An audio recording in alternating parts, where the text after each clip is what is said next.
간절하다라는 말은 사전적인 뜻이 이래요. 마음속에서 우러나와 바라는 정도가 매우 절실하다라는 뜻을 가지고 있어요. 여러분은 살면서 어떨 때 간절함을 경험하시나요? 사랑하는 여인을 간절함으로 기다릴 때 이런 감정을 느끼기도 하고요. 또 열심으로 준비한 어떤 시험에서 합격되기를 간절하게 바랄 때도 있습니다.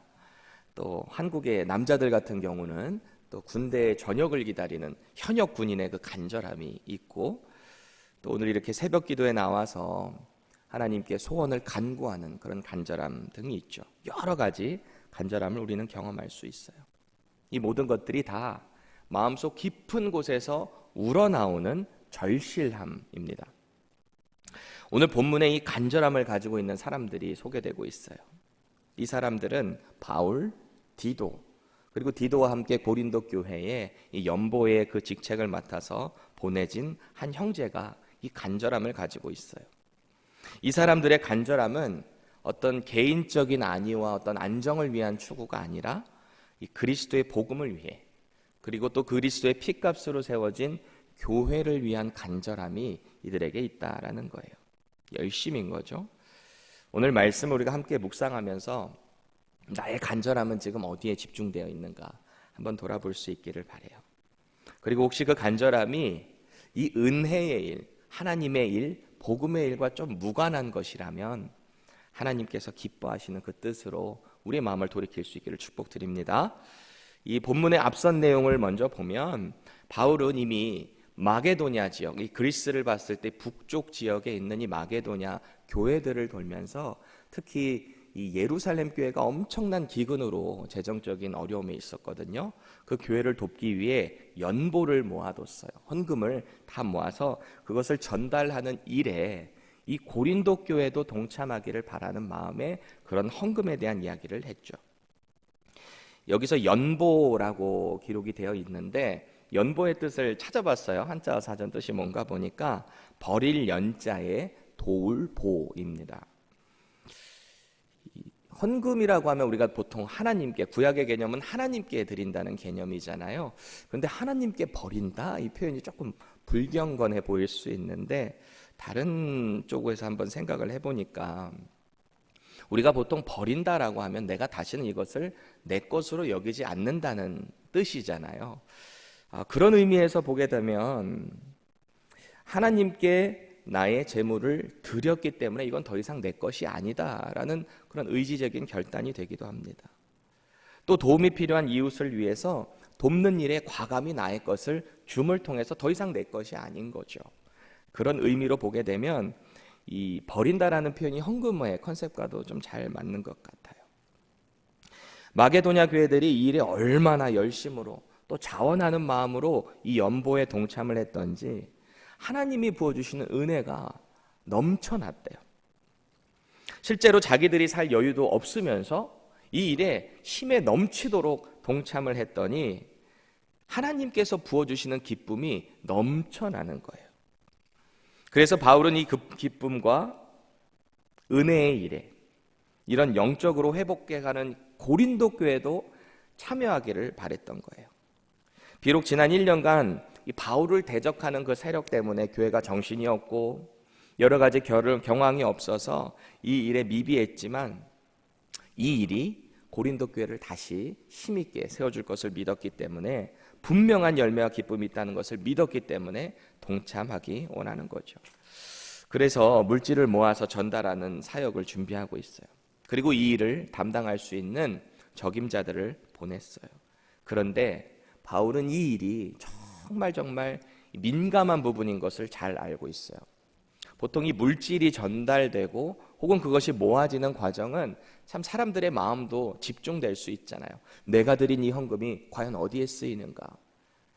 각자의 또 뜻이 다를 수도 있고, 이 일에 마음이 하나가 되지 못하면 오히려 좋은 일 하려고 하는 것 때문에 교회가 망가지는 경우도 우리는 종종 보게 됩니다. 교회나 사회나 할 것 없이 재정을 관리하는 사람을 뽑을 때는 가장 우선적으로 뭘 보죠? 이 사람이 청렴한가 안 한가, 그리고 이 사람이 정말 이 일을 감당할 수 있을 만큼 성실한가 아닌가를 보게 되잖아요. 그래서 바울 역시 이 일을 잘 진행할 수 있는 적임자를 찾아야만 했어요. 그 적임자는 이 바울에게뿐만 아니라 교회의 칭찬과 인정을 받는 사람이어야만 했습니다. 그래서 결국 바울은 이 일에 동참할 3명의 적임자를 뽑아서 보낸 거예요. 그리고 이들이 왜 이 일에 적임자일 수밖에 없는가를 오늘 추천을 통해서, 변호를 통해서 본문 가운데 말을 하고 있어요. 그 첫 번째 인물이 바로 디도라는 인물인데요. 16절 17절 보세요. 너희를 위하여 같은 간절함을 디도의 마음에게도 주시는 하나님께 감사하노니 그가 권함을 받고 더욱 간절함으로 자원하여 너희에게 나아갔고, 그래요. 디도에 대한 변호, 그가 왜 이 적임자일 수밖에 없는가를 이야기하고 있어요. 여기서 간절함이다 라는 표현으로 번역된 헬라어 단어를 보니까 열심, 진실, 성실함이라는 뜻을 가지고 있어요. 그래서 뉴킹 제임스 버전을 보니까 이 간절함을 성실한, 진심 어린이란 뜻의 earnest로 받고 있거든요. 그래서 한번 보세요. 그 간절함이 진심 어린 돌봄을 갖고 있대요. The same earnest care예요. earnest care. 정말 진심 어린 돌봄을 갖고 있는데 the same, 누구랑 same이라는 거예요? 바울과 똑같은 그런 돌봄을 가지고 있어요. 진실함을 가지고 있어요. 고린도 교회의 분쟁과 미성숙으로 인해서 얼마나 힘들었어요. 그리고 이 일에 가장 마음 아팠을 사람이 있다면 누구일까요? 바울입니다. 이 풀 한 폭이 나지 않을 것 같은 영적으로 패역한 그 땅에, 음란한 그 땅에 복음을 전해서 교회가 세워졌어요. 또 그들을 잘 목양하기 위해서 이들이 이 사역자에 대한 그 배려를 잘 할 수 있을 만큼의 성숙하지를 못하니까 자기가 직접 텐트 메이킹을 하면서 그런 잡을 가지고 낮에는 일하고 오후에는 또 말씀으로 가르치고 이런 일들을 바울이 했었단 말이죠. 그들이 변화돼가는 과정을 보면서, 말씀 위에 서가는 과정을 보면서 바울이 얼마나 뿌듯했을까요? 목회자에게 있어서 목양한 성도가 변화되고 말씀 위에 서는 것만큼 큰 기쁨은 없는 것 같아요. 그런데 그 교회에서 바울에 대한 의심을 품고 등을 돌려요. 바울을 대적하는 사람들의 말에 귀를 기울이기 시작해요. 바울의 마음이 얼마나 아팠을까요? 또 교회가 분열된다는 말을 들었을 때 바울이 정말 그들을 향한 간절함이 얼마나 컸을까요? 이 사람들이 회복돼야 될 텐데, 다시 돌아와야 할 텐데. 그런데 이런 아픔과 교회를 향한 그 간절함을 함께 느끼는 사람이 있으니 그가 바로 디도였다라는 이야기를 하고 있는 거예요. 이 디도라는 사람은 갈라디아서 2장에 보면 할례받지 않은 이방인입니다. 이방인이에요. 이방인 출신이라는 건데 사도행전 15장에 가보면 이 안디옥 교회에서 여러 가지 어떤 논쟁이 하나 붙었던 이슈가 있는데 그게 바로 이방인도 할례를 받아야 되는가 안 받아야 되는가 였습니다.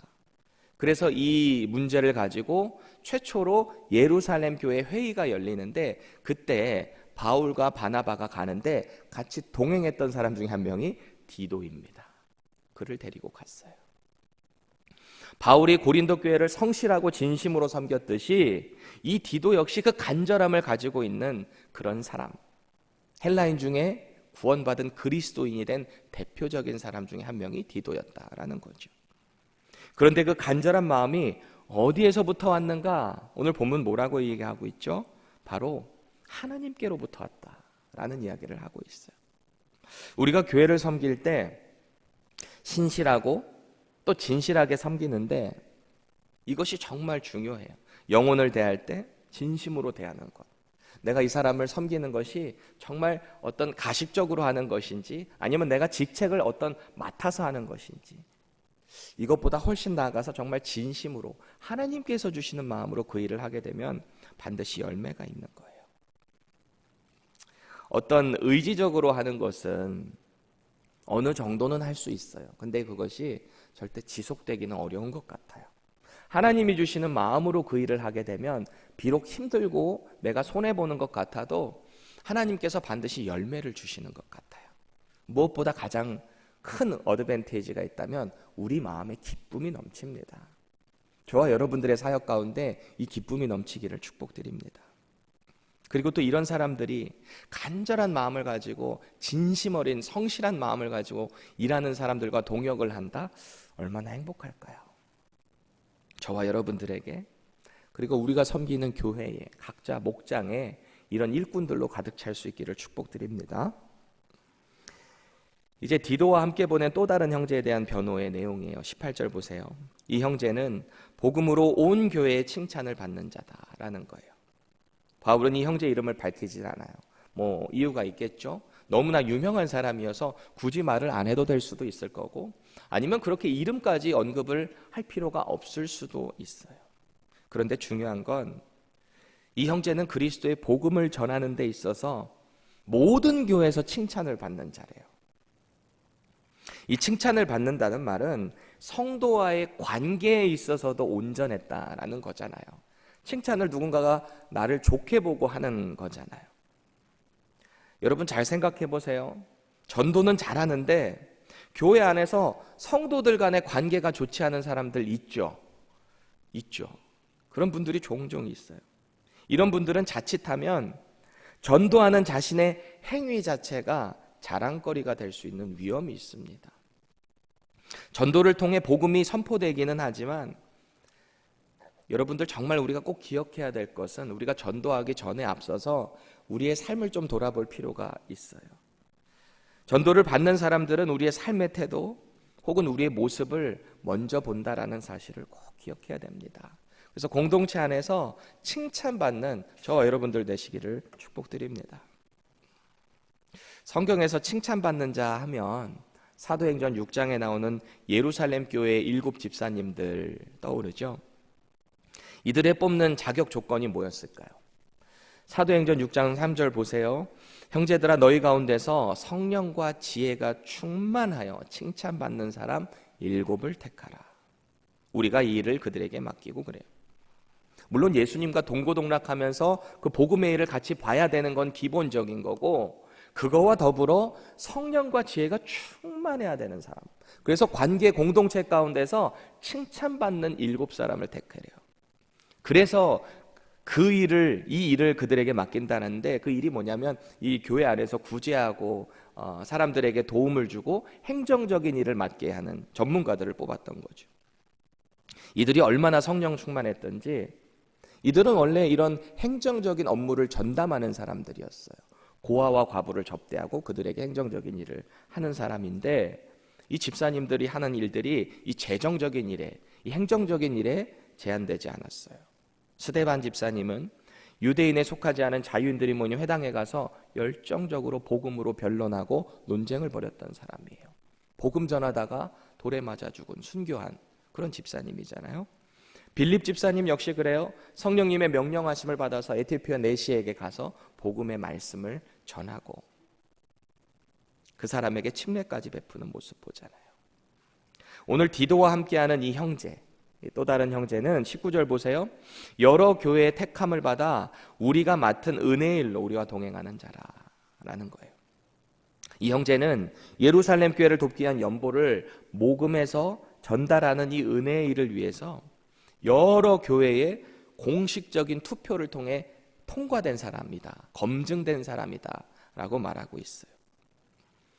비록 이 형제를 간절하다는 여기 표현은 나와 있지는 않지만, 이 또 다른 형제는 이미 복음으로 간절한 바울과 그 일행에 동행한다라는 그 자체가, 그의 간절함이, 복음에 대한 간절함이 얼마나 탁월했는가 우리가 추측해 볼 수 있는 거죠. 바울은 이렇게 철저히 검증된 일꾼임에도 불구하고 여전히 교회 안에 남아있는 바울의 이 대적자들의 그 영향력, 그것을 경계하고 있어요. 20절을 세 번역으로 봅니다. 우리가 맡아서 봉사하고 있는 이 많은 헌금을 두고 아무도 우리를 비난하지 못하게 하려고 우리는 조심합니다. 조심하는 거예요. 이 재정적인 일, 돈이 관련된 일에 사탄이 반드시 역사할 것을 바울은 잘 알고 있어요. 고린도 교회 안에 있었던 대적자들은 바울의 인격을 비난했잖아요. 이 편지를 이렇게 멀리서 보내는 이유는 불손한 뭔가 의도가 있어서 그런 것이다, 누명을 씌웠어요. 비난했어요. 물론 지금은 어느 정도 문제가 해결됐다고는 하지만 혹시 남아있을 바울에 대한 불신이 이 중요한 선교 사역에 방해가 될까 조심하는 거예요. 왜요? 이 사역은 하나님이 허락하신 은혜의 일이기 때문입니다. 우리가 어떤 사역을 하게 될 때 그 일이 정말 하나님께서 우리에게 허락하시는 은혜의 일인 줄 믿어야 돼요. 이 사역을 위한 바울의 자세와 다짐을 보세요. 21절입니다. 이는 우리가 주 앞에서 뿐만 아니라 사람 앞에서도 선한 일에 조심하려 함이라. 구원받은 성도가 살아가는 신앙의 태도를 가만히 보면 뭐가 중요한지를 좀 잘 알아야 되죠. 그 첫 번째는 하나님 앞에서 거룩해야 돼요. 하나님 앞에서. 왜요? 선한 일을 우리가 하기 위해서 먼저 하나님 앞에 거룩해야 되죠. 바울 역시 그랬던 거예요. 하나님 앞에서 거룩하고 신실하게 살아가기 위해 노력했던 거예요. 하나님 앞에서 선한 일이라면 누가 뭐래도 상관없이 행동을 했던 사람이, 과감했던 사람이 바울이기 하잖아요. 그런데 그 못지않게 중요한 것이 있는데 그 올곧은 태도 때문에 혹시 복음 전하는데 방해가 된다면 가장 최선의 방법을 위해 쉬어갈 수 있는 조심성이 이 바울에게 있었던 거예요. 이방인들에게는 유대인들이 율법이 중요하지 않다라고 선언했어요. 이방인들에게 율법이 꼭 그 구원과는 상관없다. 오히려 그것을 패스할 수 있는 과감함이 있었어요. 반대로 유대인들에게 복음을 전할 때라면 그 율법에 의한 서원의 결례를 철저히 돕는 그의 모습이 또 그런 거예요. 그래서 고린도전서 9장 19절에 보면 내가 모든 사람에게 자유로우나 스스로 모든 사람에게 종이 된 것은 더 많은 사람을 얻고자 함이라. 물론 복음을 전하기 위해서 누군가에게는 율법이 중요하다라는 것을 보여줄 필요도 있지만 그것이 율법과 관련 없는 이방인들에게는 또 다른 모습으로 잠깐 쉬어갈 수 있는 여유가 이 바울에게 있었던 거예요. 저와 여러분들이 하나님 앞에서 신실할 뿐만 아니라 또 우리가 받은 복음의 일, 이 선한 일을 위해서 영혼 사랑과 배려가 공존할 수 있기를 바랍니다. 이제 바울은 디도와 함께 보낸 두 번째 이 형제에게 이 사람은 어떤 사람인가, 이 사람에 대해서 변호를 하는데 22절 보세요. 이 형제 역시 교회에 의해서 여러 번 검증 과정을 거친 일꾼이래요. 적임자래요. 그리고 이 형제 역시 이 바울과 디도처럼 간절한 마음을 가지고 있어요. 신실하고 진심 어린 열정을 가지고 이 일에 동참하는 사람이었대요. 또 고린도 교회를 향한 바울의 간절함, 디도의 간절한 태도를 보면서 이 형제 역시 같은 간절한 마음을 품게 되었다라고 말하고 있습니다. 이렇게 세 명의 사절단은 바울뿐만 아니라 마게도냐의 모든 교회들이 인정하고 검증한 동역자들이니까 이제 이들을 잘 따라라 라고 바울이 말하고 있는 거예요. 23절 보세요. 먼저 디도는 바울에게 있어서 선한 일을 위한 동료일 뿐만 아니라 믿음직한 동역자입니다. 그리고 나머지 형제들 역시 교회가 투표해서 뽑은 믿을 만한 동역자라는 거예요. 그래서 결론적으로 오늘 바울은 고린도 교회에 보낸 이 세 명의 연보를 모아서 예루살렘 교회에 전달해야 하는 이 일에 맡겨진 파견된 세 사람은 모두 적임자다라는 거예요. 그리고 결정적으로 모두 그리스도의 영광스러운 일꾼이다라는 사실을 선언하고 있습니다. 그럼 고린도 교회는 이제 이 편지를 받고 이 사람들이 이런 적임자구나, 이런 신실한 동역자구나라는 것을 알게 되었어요. 그럼 이 일꾼들을 고린도 교회는 어떻게 대해야 할까요? 최선으로 맞이하고 적극적으로 그들에게 동역해야 하는 거예요. 24절입니다. 세 번역으로 볼게요. 그러므로 여러분은 그들에게 여러분의 사랑을 보여주십시오. 그리하면 그들을 파송한 교회들이 그것을 보고서 우리가 그들에게 여러분을 자랑한 것이 참된 것이었음을 확인할 것입니다.